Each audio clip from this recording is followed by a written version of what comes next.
Good afternoon, everyone. I'm Sandra Peart, the Dean of the Jepson School of Leadership Studies, and it's my great pleasure to welcome you on this wonderful afternoon to the first in our series of lectures put on by the Marshall Center. It's my pleasure also to introduce our speaker today, Nicola Tynan. When I first met Nikki, and it was many years ago, probably more years than either of us want to admit, I was convinced that the economics profession was failing in at least two dimensions. First, we failed adequately to support the history of the discipline. Economists then and today are trained to read only the abstracts of only the most recent articles. A few of us, in contrast, are convinced that some of the best work on, say, how we should arrange to provide water to our cities has been written many years ago in books by, for instance, John Stuart Mill. The example I use, of course, is drawn from Nikki's research. Nikki has done some of the very best work on water provision, drawing on some of the oldest work on water provision.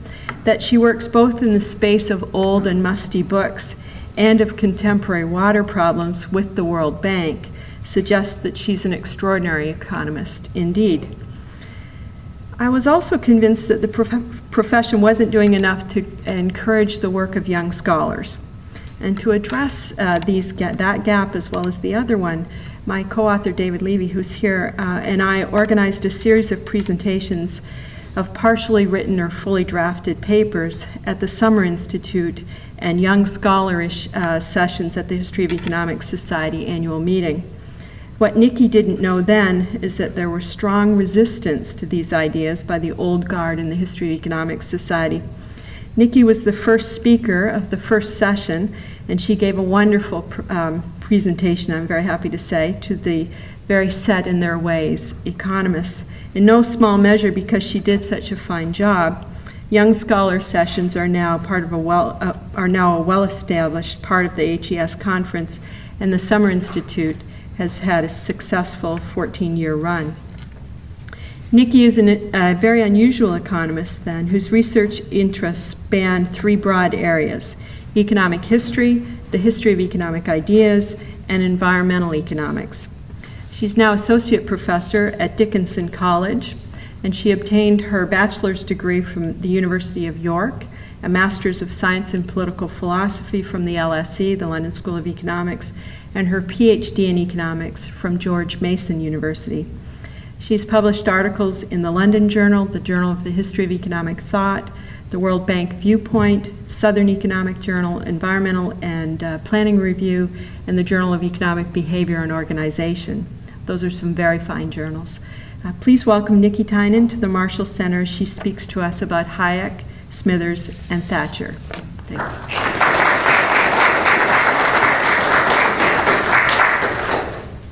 Thank you, everyone. It's my pleasure to be here today.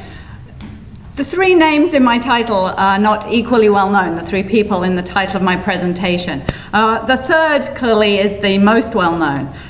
Margaret Thatcher's name is well known around the world, as the global response to her death in April of this year made clear. She was Britain's first and only female Prime Minister, and also the longest serving British Prime Minister during the 20th century.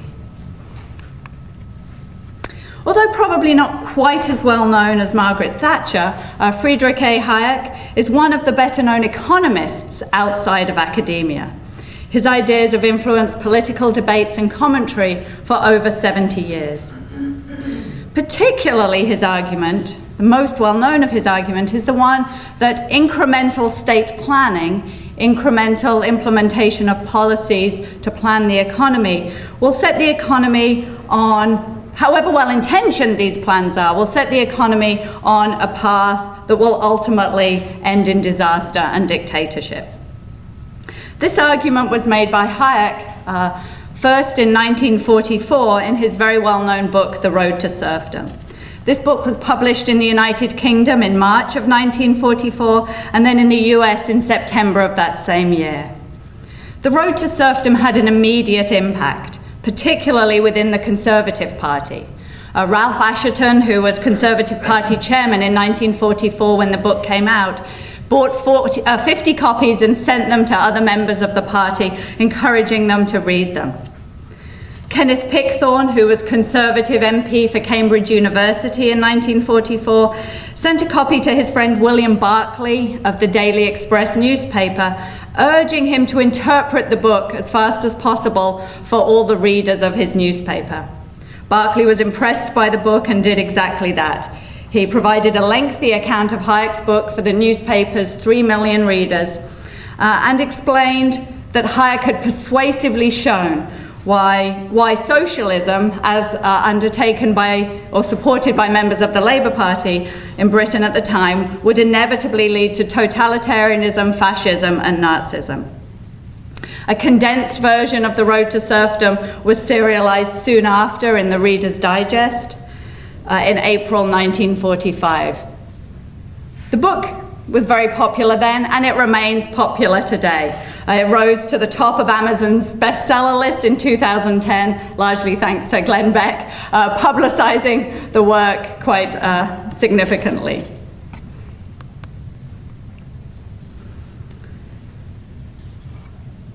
The third person in my title is not as well known. Unlike Margaret Thatcher and F.A. Hayek, Sir Waldron Smithers is not remembered by many people today. Nevertheless, Smithers was a very well-known member of Parliament during his long time as an MP from 1924 to 1954. Smithers was considered a colourful character who was generally liked even by those who disagreed with his views. He was an organ player, a musician. He often was noted that when he was invited to speak to religious groups, he would segue into issues of politics, but no one complained because he was recognised as an affable character with such a strong sense of humour that people would forgive most of what he did. He was also noted by one of his contemporaries to be an extreme Tory out of a vanished age who is not particularly insensitive to the consoling effect of alcohol, which you may want to remember for a little bit later. Smithers was assiduous in his promotion of Hayek's ideas. For example, he published an article in the Church of England newspaper publicising The Road to Serfdom. And he frequently included references to Hayek's book in articles he wrote to the newspapers, to other publications. He wrote frequently for the British Medical Journal, and he would often include references to Hayek's book there. In early 1945, Waldron Smithers published his own small booklet entitled Socialism Offers Slavery. Parts of this book summarized Hayek's ideas. In the preface to his booklet, which is here, posted on this slide, Smithers encouraged readers to consult Hayek's book, The Road to Serfdom, before making any decision about how they were going to vote in the upcoming elections, and before they made decisions about British post-war policy. He noted that Hayek had read his book, Socialism Offers Slavery, and had approved of those sections in which Smithers summarized Hayek's own ideas. In mid-October 1944, with Hayek's encouragement, Smithers sent a copy of The Road to Serfdom to Winston Churchill, with an accompanying note suggested that Churchill could just pick up the gist of the book from reading the introductory chapter. Hayek himself had actually sent a copy of The Road to Serfdom to Churchill previously, but there was no evidence Churchill had read it, so he was encouraging Smithers to give another try to really get Churchill to read the book. But even before Smithers sent a copy of the book at Hayek's urging, Smithers himself had been encouraging Churchill to at least heed Hayek's message. He'd been doing so at least as early as August 1944. Smithers had written on behalf of a newly formed organisation of which he was part called the Fighting Fund for Freedom. And he asked for, part of the letter was asking for Churchill's assistance publicising the Fighting Fund for Freedom to get people to donate money to support the fund. But he was also, as part of that, he included a 2-page statement which summarised some of Hayek's ideas, which is why he thought Churchill should ask others to support the Fighting Fund for Freedom. And in that statement he said, "Something must be done now to arrest the race down the road to a totalitarian state. The further we go down that road, the harder it will be to turn back. The mortal danger is fully explained in Dr. Hayek's epoch-making book, The Road to Serfdom. dedicated to the socialists of all parties. Some of the forces which have destroyed freedom in Germany are also at work here. Smithers wrote again to Churchill on behalf of the Fighting Fund for Freedom in mid-November 1944. I could go on, but we have a lot of evidence that Smithers was really eager in trying to get Churchill to note this message.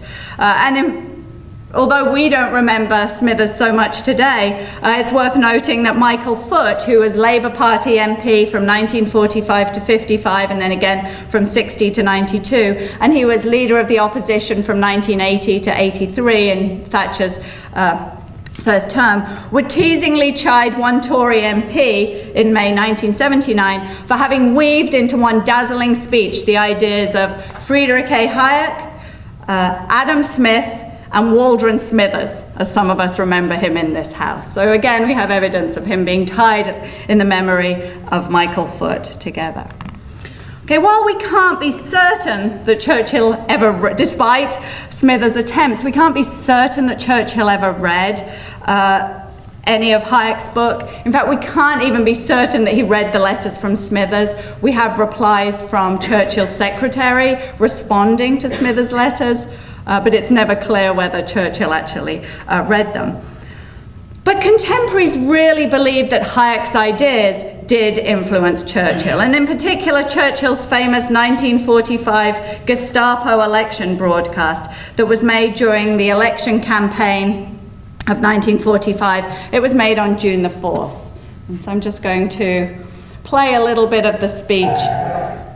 To give me the trunks I need to try to finish this business and bring the ship safe into port when I have steered her through a very rough and stormy voyage. To many voters, Churchill was the great war leader, but not the man to lead Britain in peacetime. His personal popularity was still enormous. Churchill was doing a tour of London and he went to this meeting. And when he got there, he found the big meeting area was surrounded by posters, Labour posters, saying the Labour posters. And he said 4 words. It said, "Cheer Churchill, vote Labour." Now that was the mood of the people, of the Labour people throughout the land. And they did. They appreciated Churchill, were grateful to Churchill, but he forgot the past, it was the future. They said, we want a Labour government and we want Winston to be Prime Minister. That's what they said to me when I was canvassing. I said, well, you can't have that, you've got to choose. And they said, isn't it a free country? We can vote for what we like. Churchill campaigned on the theme that socialism was a form of communism. It would impose controls and deny the people the fruits of their victory. He even identified Labour with the Nazis. Socialism is in its essence an attack not only upon British enterprise, but upon the right of an ordinary man or woman to breathe freely without having a harsh, clumsy, tyrannical hand clasped across their mouths and nostrils. No socialist system can be established without a political police. They would have to fall back on some form of Gestapo. I mean, here he was accusing, if you get the Labour government back, you will get a Gestapo. Well, I mean, like Clement Attlee, in his book, running a Gestapo. The attempt to associate the Labour Party with the Nazis, and the Gestapo was a Nazi organization, a bit of Hitlerism, was regarded as being utterly ridiculous. My mother read the speech before he made it, and said to him, you shouldn't use that phrase. It caused enormous offense to a lot of people. And my father was obstinate and said no, he thought it was quite all right. We're going to win. I can feel it in my bones, we're going to win. Okay, I just wanted to play that excerpt so you could actually hear the Gestapo speech to which I'm referring here. And as I said, that really, for many people, was the influence of Hayek's ideas from The Road to Serfdom on Churchill's views. And then in his election broadcast the next day, Clement Attlee of the Labour Party responded to Churchill, providing further evidence for this view. He responded with the argument that Churchill's Gestapo jibe was just a second-hand version of the academic views of an Austrian professor, Friedrich August von Hayek, who is very popular within the Conservative Party. And so I have a number of newspaper articles here. This is Clement Attlee up here in the picture. And there are many newspaper articles really reinforcing this view that Hayek was behind Churchill's statement. The controversy over Churchill's speech and the attribution to Hayek of Churchill's argument that the Labour Party under Attlee would put Britain on a path to totalitarianism did a lot to publicise the road to serfdom. Newspapers printed further excerpts, and according to one newspaper, the book had become the #1 talking point within the country during 1945. Unfortunately, it didn't help Churchill, despite the views that people would like him as Prime Minister. They wanted the Labour Party in power more, and so he lost the 1945 election to Clement Attlee.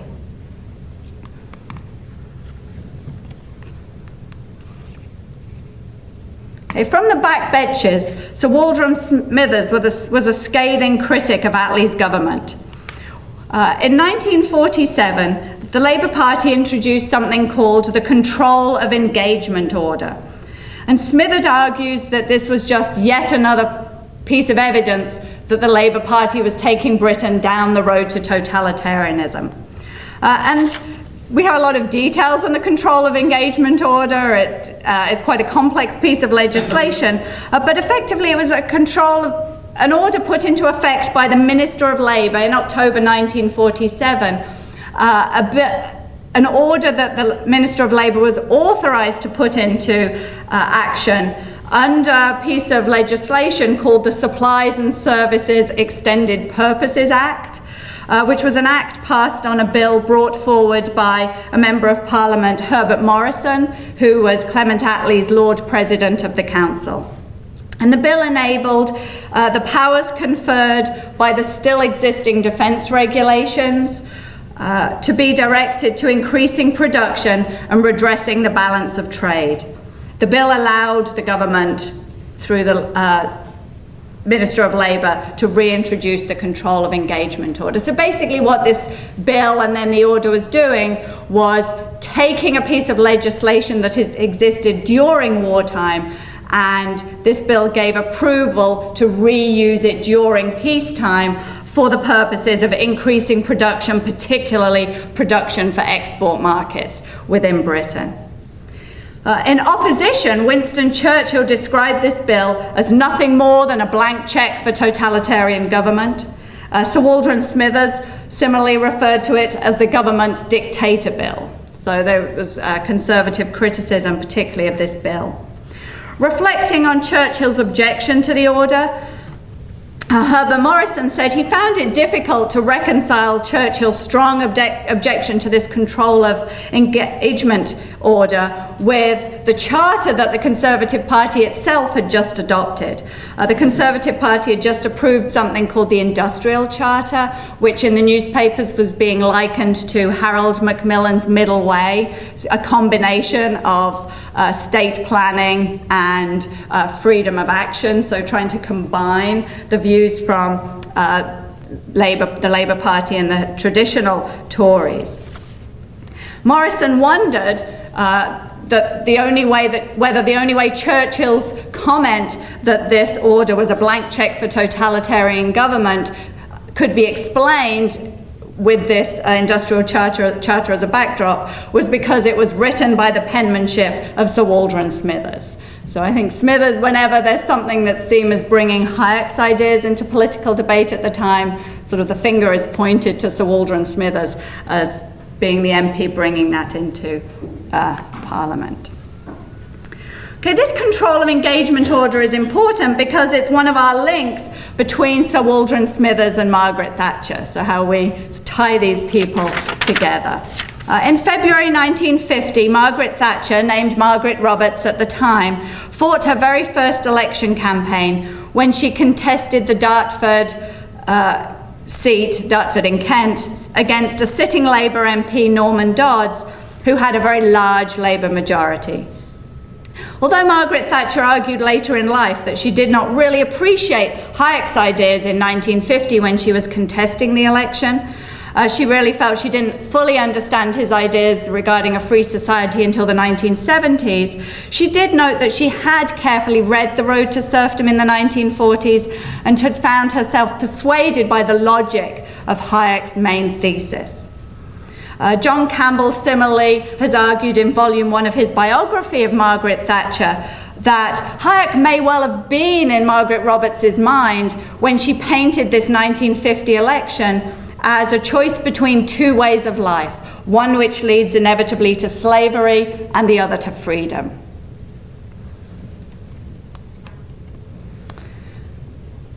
The control of engagement order is one of our links between Smithers and Thatcher, which is based in the historical record with regards to legislation, and I will come back to that a little bit. The other link is a very highly entertaining 2008 television drama, which I highly recommend to everyone, called Margaret Thatcher, The Long Walk to Finchley. It's written by Tony Saint, and in this documentary there's a connection between Smithers and Thatcher. Tony Saint actually wrote this documentary very much as a Labour Party supporter, a strong critic of Margaret Thatcher when she was in power, but he said after reading about her early life he came to acquire an incredible respect for her as a woman in a very difficult position.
No, Sir Waldron, she's a candidate.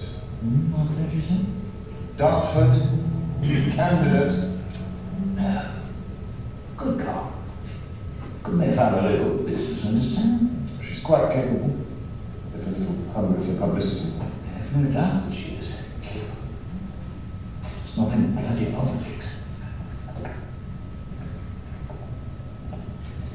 Send me have a bottle here. Okay, as you can see there, Sir Waldron Smithers is played by the excellent Michael Cochrane. And as you can see, he's depicted as strongly objecting to Margaret Roberts' adoption as a prospective Conservative candidate for Dartford. And it's actually watching this documentary that spurred my co-author and myself to really start researching the relationship between Thatcher, Hayek and Smithers, and took us on to what became a quite extensive research project. And that was because Smithers here is being portrayed as very critical of Thatcher's candidacy, but we knew that they both had in common a strong affinity with Hayek's views. So we felt rather surprised that someone who throughout this documentary is recognized as being a follower and strong advocate for Hayek's 1944 thesis, constantly warning people in Parliament to take it seriously, would be critical of someone who is really presenting the same views. And so in reality, after doing some research and investigation, we found that Smithers never did take the Dartford Conservative Association to task for their inability to adopt a suitable local businessman. Instead, actually, Smithers wrote to JPL Thomas, who was the deputy chairman for the Conservative Party in charge of candidates, and in early February 1949 to report that other Tories within the party had been asking him why they couldn't have got a suitable local businessman to stand instead of a young girl of 23. And Smithers noted that he had never met the lady and didn't know anything about her views and would like some guidance from Thomas on what he should say to the people in his constituency who'd been asking. And Thomas assured Smithers that Dartford had made an excellent choice. And we felt that had Smithers known that the speeches Margaret Roberts would make was when standing for Dartford in 1950 and 1951 would really incorporate those very same Hayekian views that he himself included in his own speeches, he probably would have viewed her as a kindred spirit. Indeed, Smithers' son would later write about his father, "My father was one of the few men who had the courage of their convictions which his party ought to have had. He would have been a great Thatcher supporter." So I think that was recognizing their similarity of views. Margaret Roberts was not successful in Dartford. She was defeated by Norman Dodds, and she would not win a seat in Parliament until 1959, after Smithers' death in 1954, as MP for Finchley, hence the long walk to Finchley. Despite losing to Norman Dodds and engaging in some heated debates in print as well as in person, Margaret Roberts and later Margaret Thatcher considered Norman Dodds a good friend and a very chivalrous opponent. In fact, Dodds had himself at one point said he wished that Margaret Roberts were a Labour Party candidate, and then he could adopt her and encourage her career, support her career. It was the 1947 Control of Engagement Order, however, that proved a particular point of disagreement between Margaret Roberts and Norman Dodds. They engaged in a prolonged exchange of letters in the Dartford Chronicle from August the 26th to September the 30th, 1949. Norman Dodds wrote the first letter. He wrote in response to something that Margaret Roberts had said in her Dartford election campaign. In her speech, Margaret Roberts had said that when people of her generation were ready to go along the road to their careers, they faced more restrictions than any other generation had ever had to face in this country. Miss Roberts, in doing this, had explicitly referenced the Control of Engagement Order as one of those restrictions. And in making this claim, she was really following Smithers' earlier reference to this Control of Engagement Order as the Dictator Bill. In supporting the 1947, so I want to say a little bit more about the bill before coming back to the exchange. In supporting the 1947 Supplies and Services Extended Purposes Bill, Attlee had explained it to members of Parliament as follows. He said, "We propose to reimpose the control of engagement of labour, which was almost universal during the war, but has since been removed from all industries except coal mining, building and agriculture." Even after the war, those three industries retained a control of labour. So if you worked in one of those industries and wanted to change job, you could not do so without permission of a labour exchange because they were considered crucial to the war effort and rebuilding.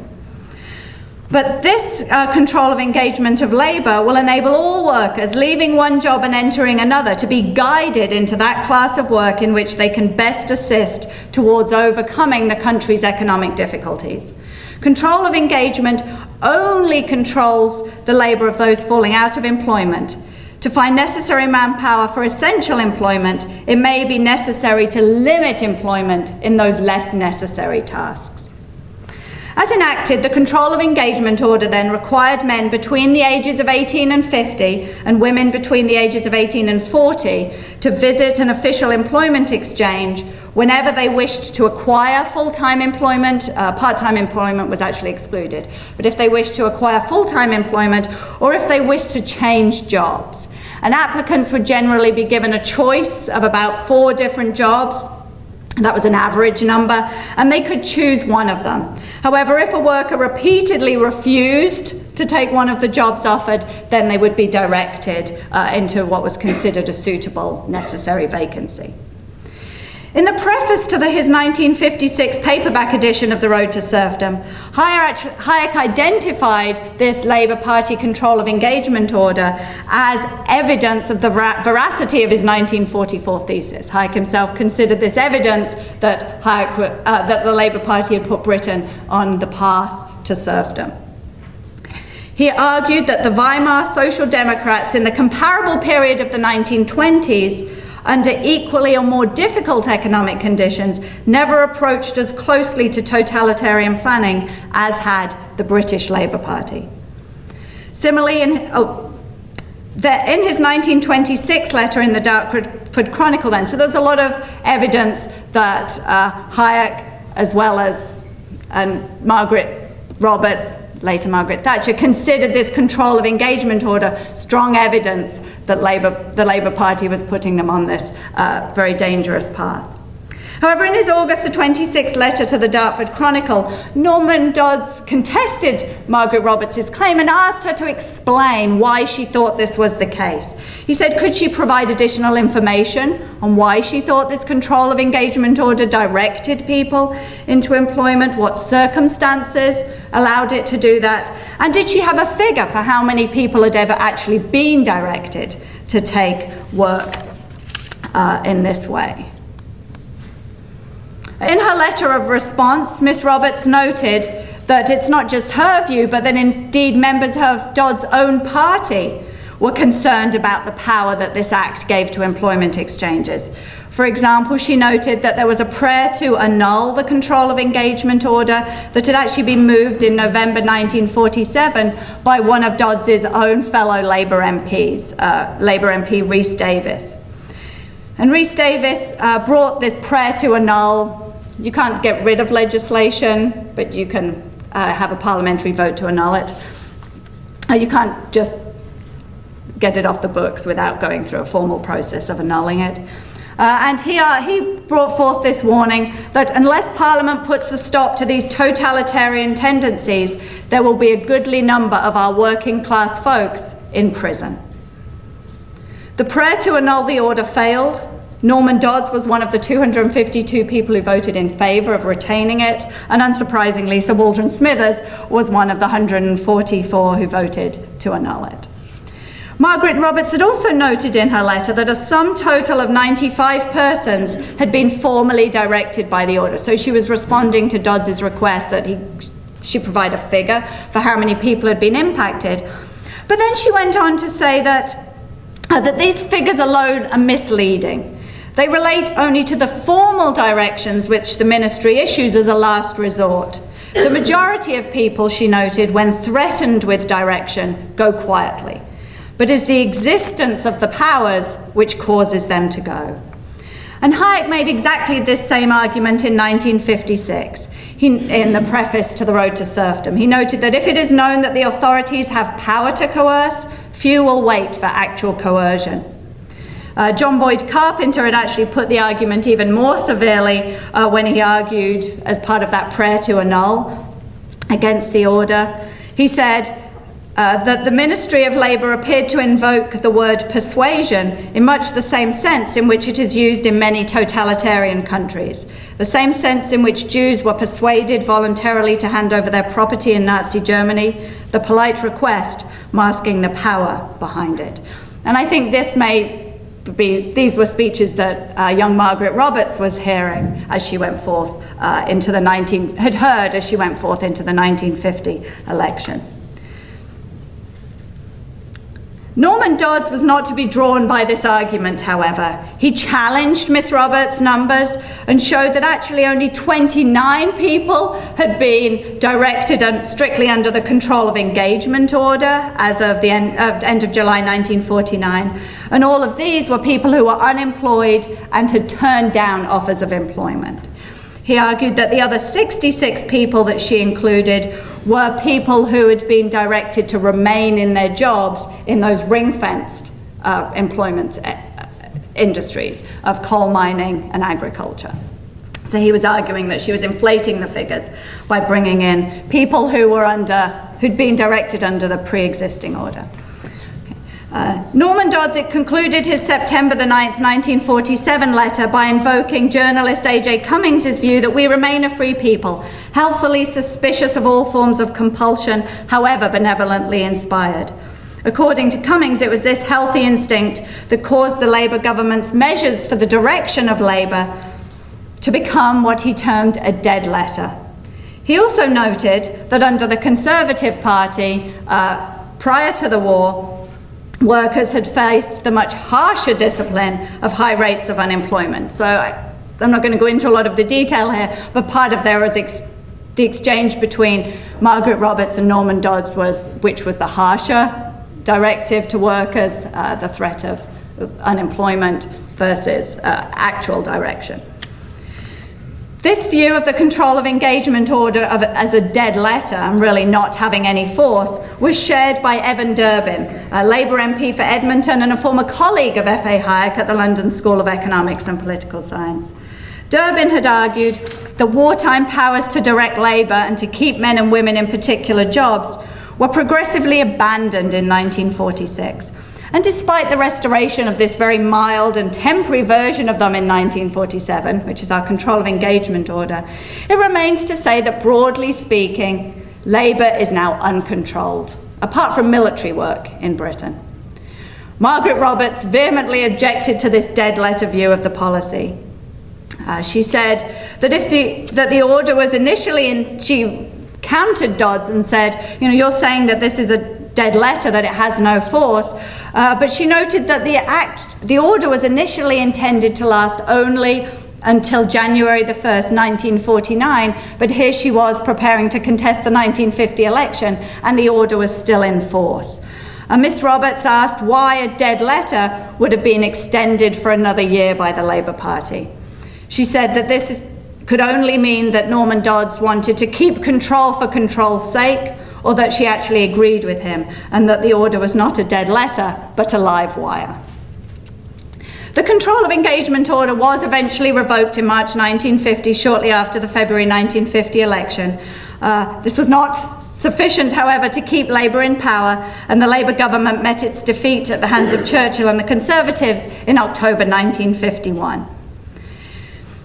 In terms of numbers of people directed, it is clear that Dodds is right that relatively few were directed under the control of engagement order compared to the more than 23,000 people who were prosecuted for non-compliance with wartime essential work orders.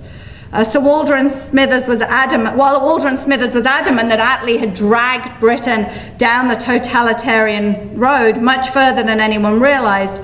It's to some degree a matter of perspective, whether you think Hayek or Durbin are right, whether you think Thatcher or Dodds are right. A lot of it is a disagreement over emphasis, and indeed it's worth noting it's a disagreement between my co-author and myself as to where the final outcome should be in terms of who had the stronger argument.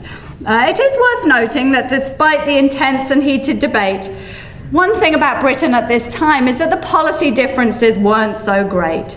It's one reason actually that Hayek himself dedicated the road to serfdom to the socialists of all parties. Smithers was often as critical of Conservative Party policy as he was of Labour Party policy. Attlee's control of engagement order that came into effect in October 1947 actually had much similarity to the control of engagement order of 1945 that was made by Churchill's coalition government and was set to come into power in June the 4th, 1945. So actually the original control of engagement order was set up by the coalition government, which included the Conservatives and Labour. The decision was made on May the 22nd, 1945 to go ahead and put that order into place. The day after, the coalition broke up when Labour left. The order was slated, as I said, to come into effect on June the 4th, 1945, which is exactly the day, if you recall, that Churchill made that Gestapo speech, criticising the risk of, under a Labour government, us moving down the path effectively to totalitarianism. So I think this control of engagement order plays a very controversial role for all three of the characters in my presentation today, though since I am speaking partly on behalf of my co-author, I'm not going to give you a definitive answer as to whether I think it really was a step down that path or not. Thank you very much.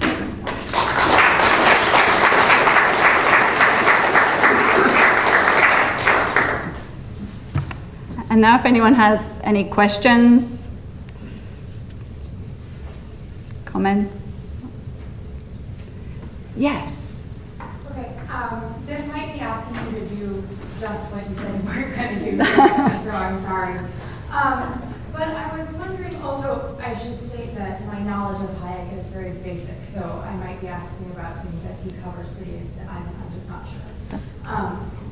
But I was wondering whether the sort of public fight over the control of engagement order suggests anything about, or you think suggests anything about, in what way we should understand the claim that these sorts of policies lead us down the road inevitably to totalitarianism or something, or fascism or something like it. And I suppose another way of asking the question would be, to what extent do you think you could call it the political culture or the sort of ethos underlying whatever political regime these policies find themselves in, and the differences would probably contribute as well, whether that says anything about or contributes to the fact that it could be easier or harder to contest these policies, and whether they necessarily are lead us inevitably down the road, one road or another. There's a huge literature, even debating what Hayek meant by this term inevitably. So that in itself is very controversial. So I'm not going to be able to summarize all that literature here, but I think Smithers clearly believed that once you were on that path, you weren't going to be able to get off. In fact, he feared that the Labour Party had already put Britain on that path. Hayek has a much later paper written in the 1980s called The Muddle of the Middle, which is criticizing Harold Macmillan's middle way and saying it really isn't stable. So it's this unstable equilibrium of the combination of more socialist policies with entrepreneurial freedoms and individual freedoms, that there's going to be a tension pulling us in one direction or the other, and if we start to make incremental policies, we're going to end up at the dictatorship side. Smithers definitely believed that. That's one reason he was very critical of the Conservative Party's industrial charter, which was actually, Macmillan was very pleased that the Conservatives' industrial charter was likened to his middle way policy as being one of those methods of meshing it together. Most people in Britain at the time didn't buy the argument. There was a lot of newspaper articles at the time saying there are many middle ways, that any particular policy can easily be revoked if we discover that it's bringing about consequences we object to. But Smithers thought Hayek was right, that the response would actually be a more intrusive policy rather than rejecting that policy. Which I think to some extent the concerns within the Labour Party itself, by Rhys Davies, for example, that the control of engagement order was going too far, so the Labour Party efforts to annul it. The fact that that didn't succeed sort of fueled that idea that we're not going to get rid of things even if we realise they're taking us too far. I don't know if that fully answers your question.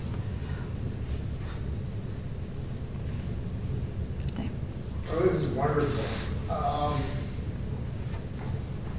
I think you two have put your finger on something that's very general. And I suspect that the attempt to direct labor is just one of the resources which the government was trying to direct. And the one that comes to mind, reflecting upon the work you two have done, is the control of information about the computer process in Britain. that it wasn't declassified until the 70s what eventually folks were able to do with Turing's machine, whereas the United States machine could make artillery tables out, was on newsreels. You'd see, you'd all this sort of, here's these cheap toys we've got to make artillery tables, and eventually guys were breaking codes. But it wasn't known until the 70s, until that they was able to do this. And so you've got so that the British head start on serious computer work was just kicked away because nobody outside the folks with high classification would know about it. And so I think that this is a control impulse. When a control gets to know about this stuff, I think it's a really general thing. I think that this was the technological information dimension of this maybe actually where you can actually put some numbers on this. Okay, the government's in one country suppresses knowledge of this, the government in another knowledge sort of funds, publicize it, gives money to people to work on these areas in industry. So there may be just to put your finger on something that I think may be very, very general and very important. I forgot to repeat the question for the last one. So the comment here is that this control of engagement order isn't a unique aspect of the control and the British government, but one of a number of examples. And David referred to the control of technological innovation that was being undertaken. There were definitely many more. Agriculture remained very heavily controlled. Farmers were not allowed to stop having their land under cultivation. They couldn't sell it. So there were a lot of restrictions that in place at the time. The people had accepted as wartime controls, and so a lot of the controversy was how quickly was a government obliged to remove wartime controls once we were in a post-war setting. And there were, again, Margaret Dodd saying this control for control's sake. I think the information one example is one where a number of people felt that's exactly what it was. It was hanging on to wartime controls, sort of not trusting people to make the right decisions. Yes. How fully did Margaret Thatcher, when she came to power, how fully had she assimilated Hayek's ideas?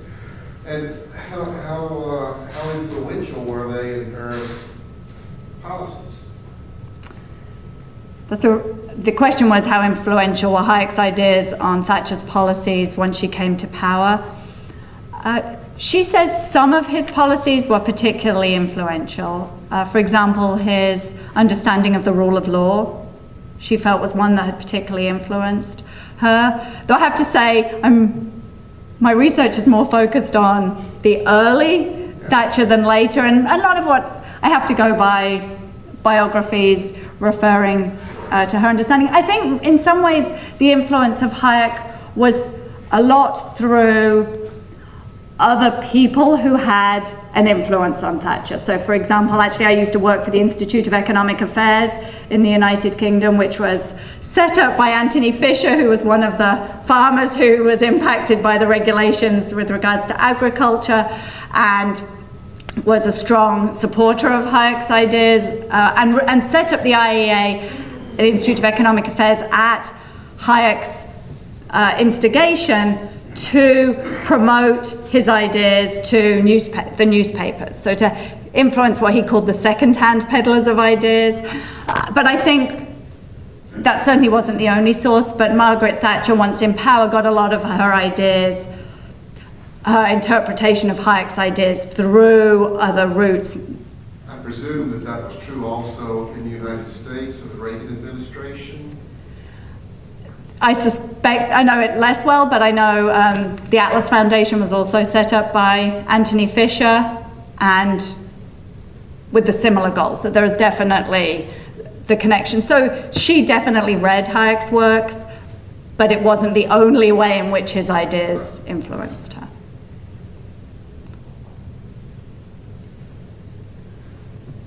From your research, did you draw any conclusions about the effectiveness or ineffectiveness of language, or like the Gestapo analogies and claims that some things lead inevitably to other things in politics? Watching it play out historically. Right. So the question was whether sort of the colourful language, the Gestapo, extreme or very strong, and right, whether that had a role. Actually, I think it, as sort of the video clip highlighted, I think a lot of people were put off by the language. I think because the majority of people didn't, accept that it was inevitable. I think within the media, it was a commonly discussed argument, but I don't think, and even if there were worries about the policy, I don't think attributing those extreme views to politicians like Clement Attlee, who were well known by the Labour Party, well known by voters and well liked, and he was seen as someone who could never be compared to Hitler. So to try and do that, I think to some degree undermined the credibility of the argument rather than reinforced it. Smithers was also an interesting character because when he made strong statements, people listened, they liked him, he was funny. I'm not sure he was often very persuasive of people in politics. You see a lot of it's, Sir Waldron Smithers saying this, rather than this is a serious argument we need to listen to. It would certainly undermine today, in today's political culture. I mean, it would be taboo to talk that way, don't you think? Well, I also think British politics is it's not the same as it was in the 1940s, 50s, even 60s, but it's much more accepted today that the back and forth in House of Commons debates people make much more personal sounding attacks. There's much, they can bring in elements of humor that seem quite derogatory of the other party, I think in a way that is much less acceptable in the US, so it would be much harder. It's not, as I say, it's not as strong, but it is much more common that there is that back and forth. You still see it over some debates. Yes? Yeah, so I'm curious about the argument that state control would inevitably lead to some kind of totalitarian system. So what kind of state intervention were they talking about? Were they talking about social insurance type state, or was it something different? Like, is it any kind of, it can't just be any kind of state intervention. Is there any particular kind that they thought would lead that way, or? Well, particular ones controlling decisions that people make about the use of their own personal property. So that's why the control of engagement order was so controversial, because it was about how people use their own time. So that was an extreme one in terms of being very controversial. There was a lot of resistance by Sir Waldron Smithers and a number of people to some of the healthcare policies that were being put in place.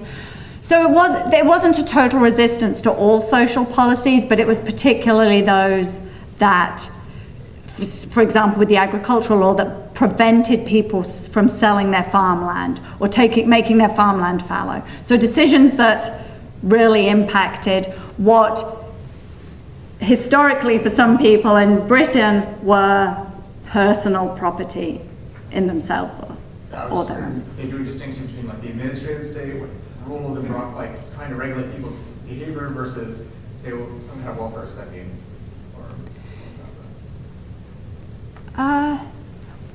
The welfare spending, it wasn't a complete rejection of welfare spending, but there was some resistance to welfare spending going too far when it, again, was seen to control. I mean, I think to some degree, the healthcare part of it that played out then is probably playing out in the US right now, but with regards to the extent to which healthcare policy mandated how you would receive your healthcare.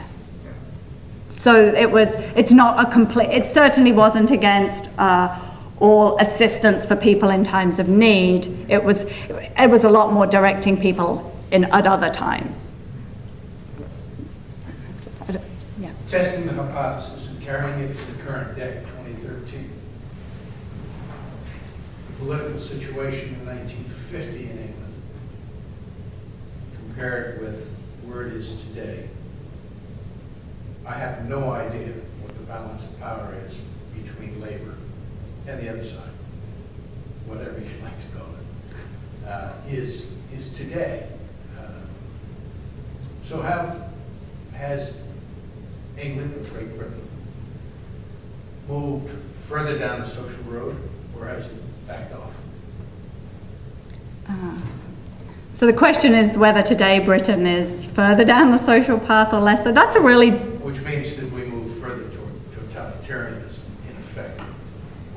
That's a very good and difficult question to answer, because I think it really comes back in a way to the previous question, exactly how you define what is socialist control policy. We currently have a conservative government in Britain that is proposing policies,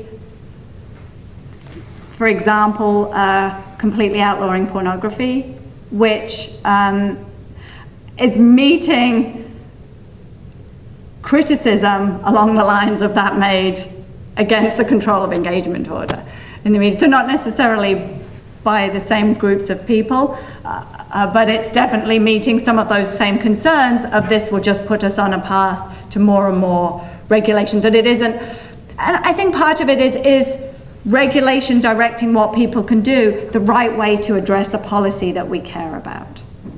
So that, and that to some degree that may come back to the previous question. Are there other ways you can encourage, going back to the 1950s, are there other ways you could encourage people to work in particular sectors that aren't literally directing and what they do? But that's a really difficult question as to whether it's more or less. Yes? Can you quantify, excuse me, can you quantify how unusual it was for her to be on the ballot in 1950 and to win in 1959? Was she one of just a few women at that time, or was there someone in the movement to get women into the political scene? She was one of very few women. She received a lot of resistance, and in fact that's after she was given the seat to contest in Dartford against Norman Dodds, partly because people within the Conservative Party at the time supported her views. They also gave her that seat knowing she had absolutely no chance of winning the seat, despite her really going out of her way to get to know people in the community. Norman Dodds had such a majority. And then she ended up leaving politics until she got a chance to come back in 1979, because even within the Conservative Party, there wasn't support for giving her a seat. She applied many times to be able to be given the opportunity to contest another seat before being given the opportunity to contest Finchley, and was always a male candidate was always chosen in her place. So it was very, very difficult. And there's some good coverage, actually, I'll say I really do recommend the documentary, but of people in the audience asking her questions along the lines of, what are your children going to do while you're in politics? Politics is a full-time job, it is no place for a woman. So yeah, it was very unusual at the time. One more question? Yeah.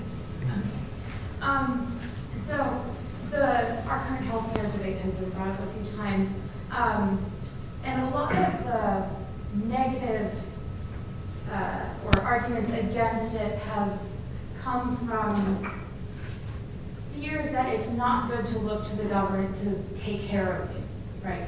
And this seems to be a little bit different from the control of engagement order, which restricts behavior. So these are two different kinds of control, or maybe two different psychological effects. And I was wondering whether you have any sense of which Hayek would think is more dangerous. A policy which encourages one, or maybe has the effect that people look to the state to take care of them more, if that is in fact what happens with this sort of healthcare policy, or a policy which actively restricts behavior, where what job you can have, or where you can go, things like that. It's very hard. The question was how Hayek would feel about the current healthcare debate within the United States and whether he would think that was more or less dangerous. I really can't speak for Hayek's views, but there are definite, particularly in the way you presented it, there are distinct differences, because Hayek's concern was that the benevolence was coming from those in power. So this was where his attention was focused, was that this wasn't voters necessarily asking for these policies, but those in power doing it because they felt, even if they felt it was for benevolent reasons, but it was an imposition of power over people. And so...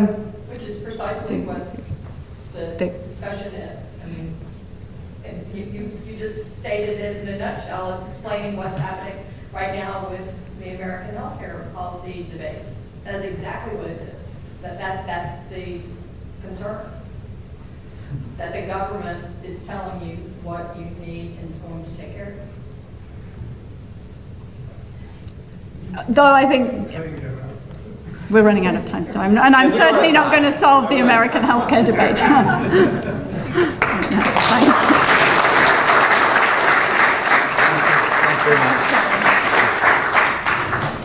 I'm Terry Price. I'm co-director of the Marshall Center with Gary McDowell in the back.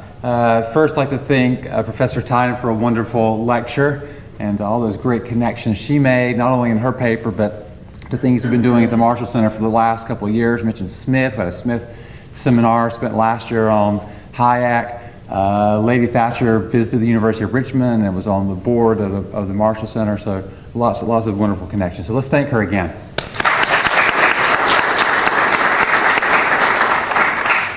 And I'd like to thank all of you for joining us. I see a lot of familiar faces. This is our 6th year. We have what we think is a really good series. This is the first lecture in that series. The next one coming up is John Agresto on November the 22nd, 4:30, same room. So hope to see you there. But in the meantime, we have a reception just outside, and we hope that you will join us and continue the conversation. Thank you very much.